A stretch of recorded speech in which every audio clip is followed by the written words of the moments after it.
Better a small serving of vegetables with love than a fattened calf with hatred. Proverbs 15:17. You keep fighting, you keep arguing, you think you're winning the battle, but you're losing your peace. Solomon says, it's better to live with less in love than to feast in a house full of anger. You've been deceived, you think being right is worth the war. You think having the last word is worth the broken hearts. But Solomon is shouting, stop the fighting. There is a better way. You don't need another argument. You need wisdom, you need peace, you need to break the cycle before it breaks you. And before we go deeper, I want to invite you, subscribe to this channel so you never miss the wisdom that God is pouring over us. Every video here is designed to help you walk in peace and wisdom.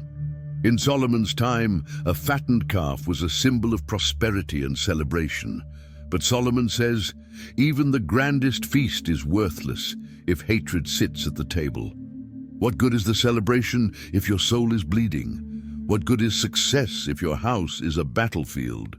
The issue is not the food on the table, it's the spirit in the room. You can have a simple plate, but if it's served with love, it will nourish your soul. This is where many of us miss it. We spend our energy decorating the table, but we neglect the condition of the hearts sitting around it. Many of us are trapped in cycles of conflict. Our homes are loud, our relationships are fragile, and our hearts are exhausted. Solomon says, it's time to stop measuring life by what you have and start measuring it by the peace you carry. You can have everything and still feel empty. You can win every argument and still lose your family. You can sit at a full table and still starve for love. The world tells you to fight harder. Solomon tells you to love deeper. How many times have you escalated the fight because you wanted to prove a point? How many times have you sacrificed peace just to defend your pride? Let's confront the root, anger.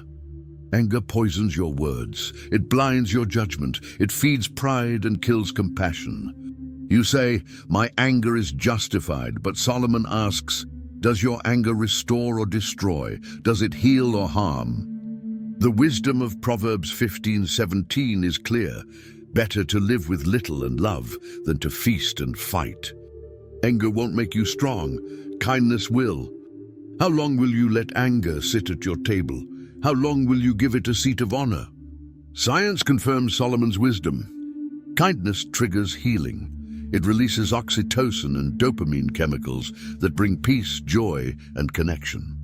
Anger triggers destruction. It releases cortisol and adrenaline chemicals that break your body and damage your heart. God wired you for kindness. He created you to live in peace. You were never designed for a life of constant fighting. You were built for love. Your body knows this truth. Your spirit craves it, and yet we keep clinging to anger like it will save us. But anger will never save you. It will consume you. Kindness is not weakness. Kindness is power. Kindness is the courage to release offense. It's the strength to silence your pride. It's the wisdom to de-escalate when you could dominate. Proverbs says, a gentle answer turns away wrath, but a harsh word stirs up anger. Do you speak to win the war or to build the bridge? Do your words heal or harm? Kindness is not a moment. Kindness is a way of life. The world glorifies the loud, but heaven honors the gentle. Kindness spreads. One gentle response can end a war.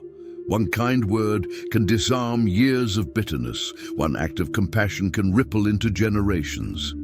The question is, are you feeding the fire or carrying the water? Kindness starts in the smallest places, at your table, in your home, with the people who know the real you. Don't wait for perfect moments. Start the kindness revolution where you are. And sometimes starting means choosing silence. Sometimes it means choosing to walk away. Sometimes it means choosing to love without explanation. Kindness means forgiveness. Forgiveness doesn't erase the offense.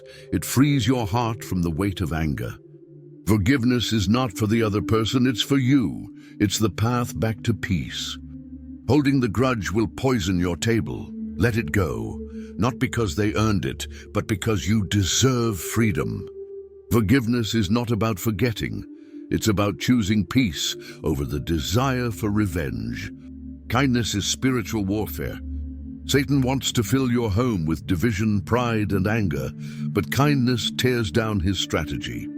When you choose kindness, you shut the door to bitterness.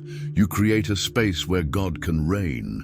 Don't let your table become a war zone. Make it a place of peace. The enemy loves houses filled with shouting, but God dwells where there is humility, gentleness, and love. Your home can be his dwelling place. Your table can be his altar. But you must make the choice. Will you keep the fight alive, or will you lay it down? Before we close, if this word is speaking to you, don't forget to subscribe to the channel so you don't miss what God is revealing. If you've watched this far, comment, "Stopping the fight." And if you're ready, write in the comments, "I choose kindness, I choose peace, I choose wisdom." Solomon warned us, it's better to have less with peace than to feast in hatred. Guard your table, heal your words, walk with kindness. Better a small serving of vegetables with love than a fattened calf with hatred. Proverbs 15:17.